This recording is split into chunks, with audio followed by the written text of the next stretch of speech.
nzija oba meeya kyonna kye munampa oba MP naye ze banzaala ntebe so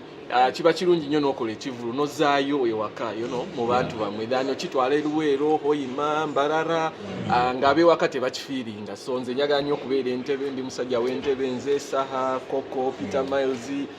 twenyumiriza nnyo mu kitundu kyaffe ebyokubomba byo wabivaako genda kwesimbawo bwesimba nze nja kwesimbawo nzija nga lwaki mpomba nze wendi wano Douglas otambule n'abayimbi bangi this whole time tugenda kukola tutya okulaba nti ku mulundi guno abayimbi bonna basooka nga baperforminga omuntu abeere nga amala yezize ekituufu nnyo nti ebbanga litwale tukola nnyo Purple Party ekizibu kyaffe ekisinga nti abayimbi babeera bangi nnyo ate challenge y'abayimbi nti buli atuuka ayagala agambye nti tulina gyenzira kati nga bonna tusaba bateeka ku stage mulundi ki gumu naye always munange balina engeri bo gye beesanga nga bonna bayimbye era buli gwe tulanga ever making sure nga ze emyaka gyonna gye tulanze ekivulu kyaffe tubadde togera ne Neverpeace n'agamba nti gwe omu ku ba personalities abatatega kibatu oba abali disciplined mu lwaki oba okitega Everpeace naawe omulaba anyway kale naye nga I respect a lot energy y'abayimbi abakyala kyokola industry yaffe by the way erimu abawala abatini bawala si kyangu nnyo okusurvivinga mu eno male dominated industry. First of all ebikono bibeera bingi olina okuba wa kibuli nga Shiba naye olaba n'ow'ekibuli bakuyingira kati obanga oli soft tosobola kumalako kyobola kiba kizibu nnyo abawala okubeerawo 20 plus years ye tulina omuwala wano abaddewo 20 plus years Cindy Cindy tajiweza naawe Chameleone yali aweza 20 plus years naye abamumenya Cindy bamumenya ayo byamusijja biddamu okay Douglas ekivulu kino kya sente mmeka okuyingira okuyingira kwa mutwalo gumu kivulu kyaffe ever buba mudda oba ekonomi ekoze etya naye mujjuke kyalankira ku 5 sekitegeeza twakyambuse ebbeeyi so sikipingira 10,000 Uganda shillings ebiseera ebisinga ova mu Purple Party obaako charity ez'okola ez'enjawulo bifo eby'enjawulo ku luno abaawa n'abaawa baba bakulinda so ekisooka tulina omumanya nti mu Purple Party mwavaamu ekitongole kye bayita Purple Skills Clinic Foundation ffe twatunuulira ne tugamba nti ebivulu bino tubikola naye abaana bajja ne bacakala ne banywa omwenge ne bafuna vibe ne baddayo ewaka addayo ewaka nakusindikira kamesagi nagaddaga nkuwakidde emyaka 10 nga nzija mu bivulu byo naye sokonjo kyeyo ekyebiri naye nga tosobola ate kwokya ensi yonna so ne tugamba tutandikewo ekitongole ekiva mu Purple Party naye nga kyo purely kyakuyambako bavubuka baffe kubbulayo emirimu so charity gye tukola eri within Purple Skills Clinic Foundation akasente ke tufuna eno mu Purple Party tukayingiza eno mu Purple Skills Foundation. Okambye tukoledde emyaka 14 yes challenges ky'abantu zosanze n'okumulugunya kw'abantu kuwuliddeko oweesunga otandikirako this time challenges esooka by the way eva ku security ebivulu byaffe eva tubeera challenge naye ate tekibeera kuffe ba event managers ffe before you do an event one in Kampala osasula police n'osasula embwa n'osasula walk through machines URA ejja nekukimako omusolo ogwo so obeera osasudde ebitongole agencies kati entebe wetugenda okukolera waliwo ebitongole nga 6 waliyo abana abambala blue waliwo abambala brown waliwo UPDF waliwo abamazzi abo bonna olina obayisaamu eggaali ng'obasasula kati otuuka ku kivulu nga bakusuubiza nti no bagenda kuleetera boofiisa 100 nezituuka saawa 4 n'obabuuza abantu 100 baliwa nagamba abajja boofiisa bajja bali awo mu kkubo ogenda okola ekivulu kitandise ng'abasirikale tebakola tebaliiwo naye nga te you paid a lot of money so mu ekyo ffe kyetwasalawo okukola nti twakwatagana ne bino ebibiina bibawu ba association of bouncers ne private security balinako n'abalala ne batuyambako okukola ki okusembeera mu nteeko naye nga that's the biggest challenge ey'okubiri is weather usually ndowooza oba omumpadde weekwate kwa Abitex yabimala ng'ebyo wajjako enkofiira bweti enkuba eddayo okay Osabyeko keryato eryo njalo lyogere kwa idea yo wajijjewa. So ekintu ky'amaato jjukira nze kugambye enva Ntebe, and one of the key activities eziri Entebbe nti waliyo landing sites nyingi. Amaato gano egagobera abantu ne bakola business ne fishing community eyo nene nnyo. Naye often times wetwa tukola ebivulu bino tutagetinga nnyo abantu muno bave Kampala bagende Entebbe, naye ng'abantu b'Entebbe tetukoze eki tetubakumye ku participatinga mu bivulu byaffe. So part of the motive is bantu bange ab'Entebbe ekintu kyabwe bakikole ki baki owning. So landing sites ez'enjawulo Nakiwogo, Bugonga, Katabi, all these different landing sites zigenda competing ani asinga okuvuga yato. Okay, Douglas, mu business omazemu ebbanga ddene tetuyinza kubuusa maaso kubanga twogera ku biriwo ebigenda mu maaso essaawa eno mu entertainment industry.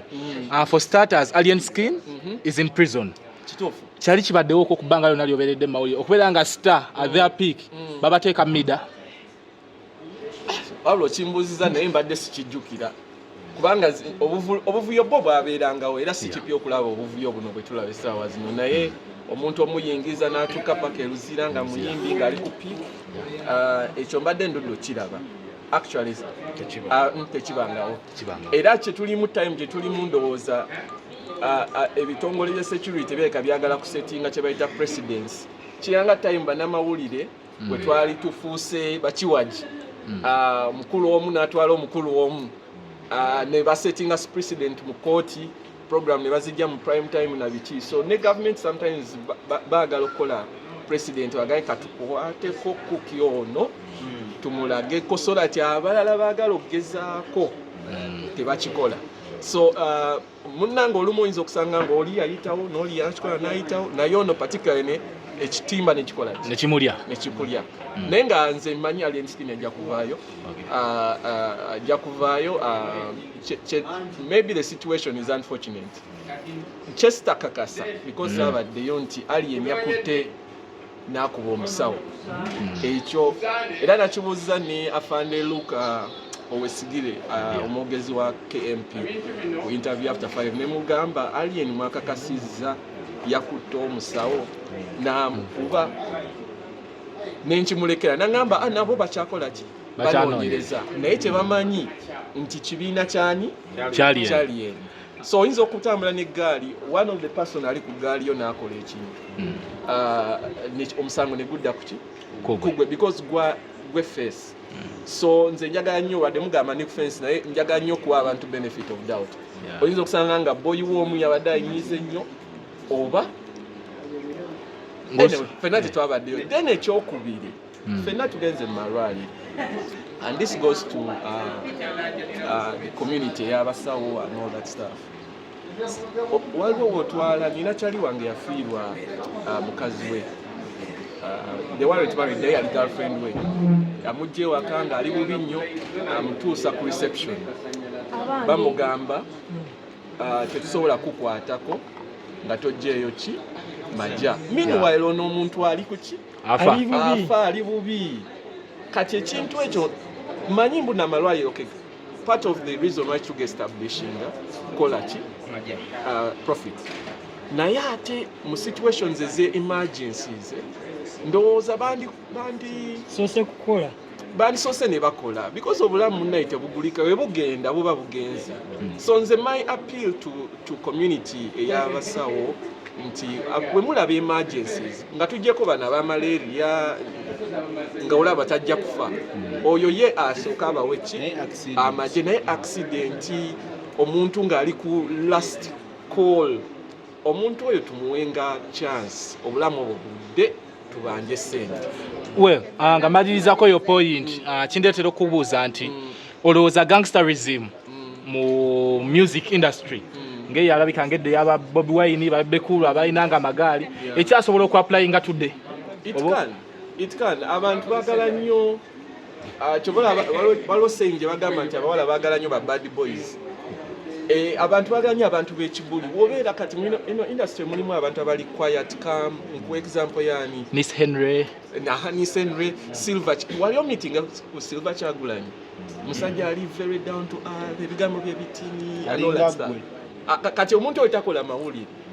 naye kakati omuntu w'ekiguli gaali oli mukubyemu atuwa n'emirimu tuli ku mulembe gwa content kati namwe muli ku content era kati ne bagamba muno alien skin afulumye enkya obeera olina kujjayo kamerayo Sean Styles agende live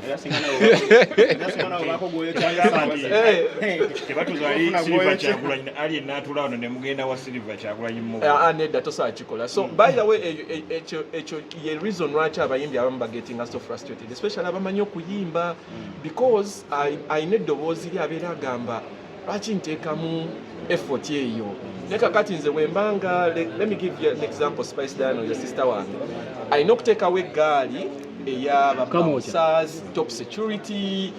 brand nerabika ng'ekoze eki ng'eyimiridde so kitegeeza naawe ayina eddoboozi eyina ebintu ebirala by'olina okugattako ku brand yo okumakinga sure bannamawulire badduka ne bakuggyako story on top of just your voice kati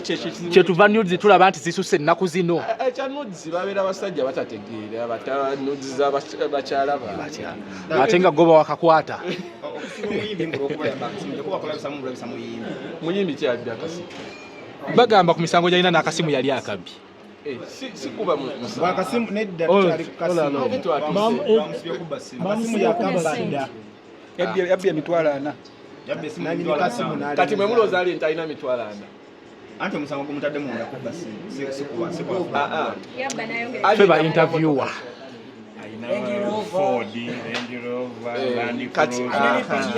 kati Range Rover n'essimu ya sente meka milioni 3 versus the Range Rover omupiira gwa Range Rover ga sente meka Okay, nga tumaliriza Douglas,